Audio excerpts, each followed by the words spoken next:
نبی پاک صلی اللہ تعالی وسلم نے حدیث بیان فرمائی، فرمایا بنی اسرائیل کے دو یار تھے، دونوں غار میں عبادت کرتے تھے۔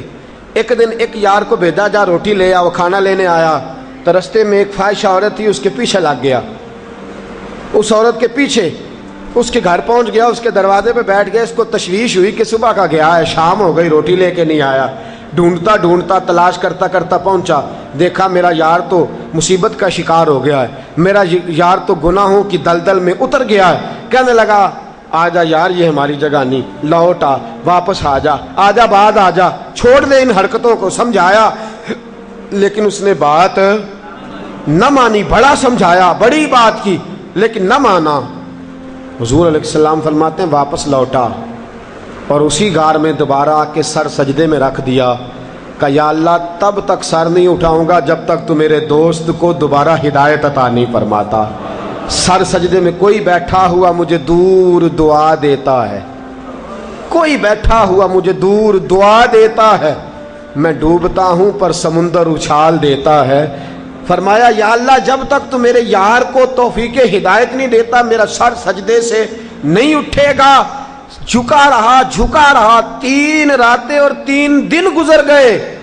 اللہ نے اس وقت کے نبی کو وحی فرمائی جاؤ اس کو جا کے کہہ دو کہ میں نے تیرے دعا کی برکت سے تیرے دوست کو توفیق ہدایت عطا فرما دی ہے۔ تو دعا کرنا، دوست کی اصلاح کر، چھوڑنے کا کیا معنی ہوا؟ تو ہم رشتہ داروں کے ساتھ، دوستوں کے ساتھ، یاروں کے ساتھ ان ساری باتوں کے یاد رکھیں، جہاں پیار ہوتا ہے نا وہاں کبھی کبھی گلہ بھی آ جاتا ہے، جہاں محبت ہوتی ہے وہاں شکوہ بھی، شکوے کو شکوے کی حد تک رکھیں، اس کو مخالفت نہیں بنائیں، اس کا جو مقام ہے اس مقام پر اس کو رکھیں، اس کو آگے نہ لے کر کے جائیں، جوڑنے کی کوشش کریں، لوگوں کو قریب کریں، محبت پیدا کریں، درگزر کریں، معافی دیں، معاف کریں، جھگڑے سے بچیں، ایک دوسرے کے قریب کرنے کی۔ لڑکا اور لڑکی شادی کے بعد ان کا رشتہ نیا ہوتا ہے، اختلافات عروج پہ چلے جاتے ہیں، اور جن گھروں میں اختلافات ہیں ان کی تعداد، ایک جسٹس صاحب نے پچھلے دنوں تحقیق کی تو کہنے لگے 91% 91% لوگ ایسے ہیں جو میاں بیوی کے درمیان اتفاق نہیں رہتا، اختلاف رہتا ہے۔ اور نقصان کیا ہوتا ہے؟ نقصان یہ ہوتا ہے کہ بیٹا بچے اماں اپنی طرف کھینچتی ہے اور ابا جی، میں اکثر کہتا ہوں اماں پتہ کیا کہتی ہے؟ اماں کہتی ہے بیٹا تیرا ابا تو اچھا ہی نہیں تھا، یہ زیادتی کرتا تھا، تم 4 بچے پیدا ہو گئے تھے، میں چھوڑ کے کہاں جاتی، تمہاری خاطر بیٹھی رہی ہوں۔ ابا جی کے کہتے ہیں بیٹا تمہارے ننیال والے تو ظالم تھے اور تمہاری اماں تو رکھنے والی نہیں تھی، تم 3-4 بچے ہو گئے تو میں نے کہا اب کیا کروں، تمہاری خاطر میں نے اس کو بسایا۔ وہ ان کے خلاف کر رہا ہے، وہ ان کے بچوں دونوں سے مخالفت کرنی شروع کر دیتے۔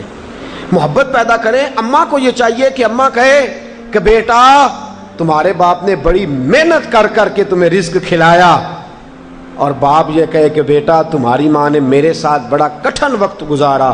اب بچوں کے دلوں میں دونوں کی محبت پیدا ہوگی، بچے ہم سے بھی جڑیں گے، آپس میں بھی جڑیں گے، پیار فروغ پائے گا، نفرتوں کو فروغ دینے کی بجائے محبتوں کو۔ اچھا لڑکا اور لڑکی کی شادی ہوئی ہے،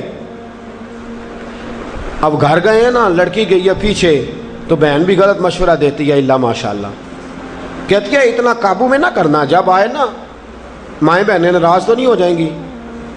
میں یہ بات بزرگوں کی لکھی ہوئی اور تجربے کی عرض کر رہا ہوں۔ کہتی ہیں جب تیرا خامن گھر ہو نا تو ذرا جم کے پوچھنا اس کی بہنوں کو، اس کے بھائیوں سے اچھا سلوک کرنا، اس کی اماں کو بھی روٹی، جب گھر ہو تو اسے یہ کبھی باور نہیں ہونا چاہیے کہ تو خیال نہیں رکھتی، اور جب چلا جائے نا پھر موجیں کرنے دینا، پھر نہ خیال کرنا اس کے ابا جی چاہے بیچارے بھوکے ہیں اور رات کے۔ اور ادھر لڑکی کے گھر والے اس کی بہنیں کہتی ہیں جب آپ ہوتے ہیں تب بھی بات سنتی ہے، ورنہ تو یہ ہم سے سلام بھی نہیں لیتی سیدھے منہ سے۔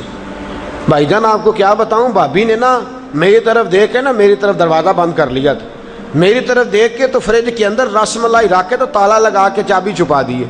تو یہ کوئی لڑائی والی بات ہے؟ رس ملائی 100 روپے کی اور لے آنا بازار سے، اور دروازہ اگر اس نے بند کر دیا تو میری بہن تو کھول لینا، اس میں جھگڑا پیدا کرنے والی کون سی بات ہے؟ تو اس قدر نفرت کو فروغ، دونوں ایک دوسرے کے خلاف بھرا جا رہا ہے۔ اب سنیے حدیث، نبی پاک صلی اللہ تعالی علیہ وسلم نے فرمایا جس شخص نے کسی کو اس کی بیوی کے خلاف بھڑکایا، وہ چاہے کوئی بھی ہو، وہ چاہے بیوی کا ابا ہی ہو، اس کی ماں ہی ہو، اس کی بہن ہی ہو، فرمایا جس نے بیوی کو اس کے شوہر کے خلاف بھڑکایا، فرمایا اس بھڑکانے والے پر اللہ کی لعنتیں برسیں گی۔ اور فرمایا جس مرد نے، جس عورت نے کسی شوہر کو اس کی بیوی کے خلاف بھڑکایا، اس پر بھی اللہ کی لعنتیں برسیں گی۔ ہم کیا کرتے ہیں؟ وکیل بن جاتے ہیں، اپنی بیٹی کو کہتے ہیں ہے تو بدتمیز پر کیا کریں، گزارا کر میری بیٹی تو گزارا کر، بندہ ٹھیک نہیں، تو گزارا کر۔ اور ادھر والے بھی کہہ رہے ہوتے ہیں بیوی تو تیری ہے اس طرح کی، پر بھائی جان چھوڑیں آپ، بھئی ساری بات تو نے بتا لی ہے، چھوڑنے والا بچا کیا ہے؟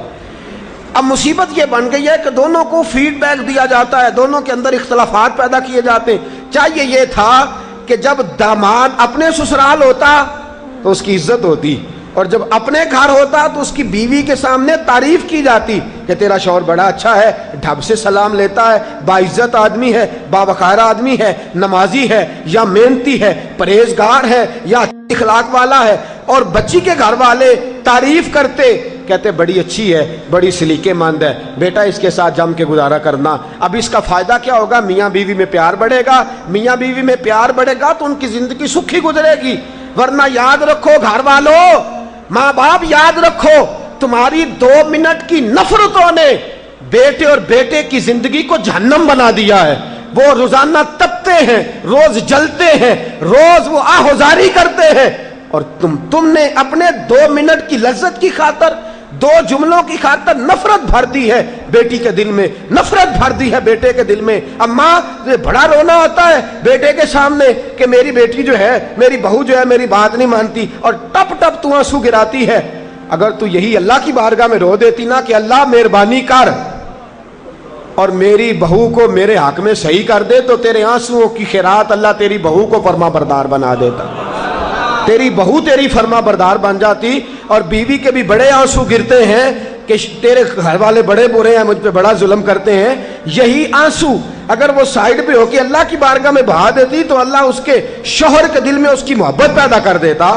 میرے دوستو، نفرتیں نفرتیں نفرتیں، روز میٹنگ ہوتی ہے، 2 منٹ شوہر اماں کے گھر گیا، اماں کے کمرے میں گیا تو اماں نے رو کے کہا کہ بڑا ظلم ہو رہا ہے مجھ پہ، بہن کے پاس گیا تو وہ رو پڑی، بیوی کے پاس آیا تو وہ رو پڑی، ایک بیچارہ باہر سے تنگ آیا، ایک گھر آیا تو مصیبت کھڑی ہے۔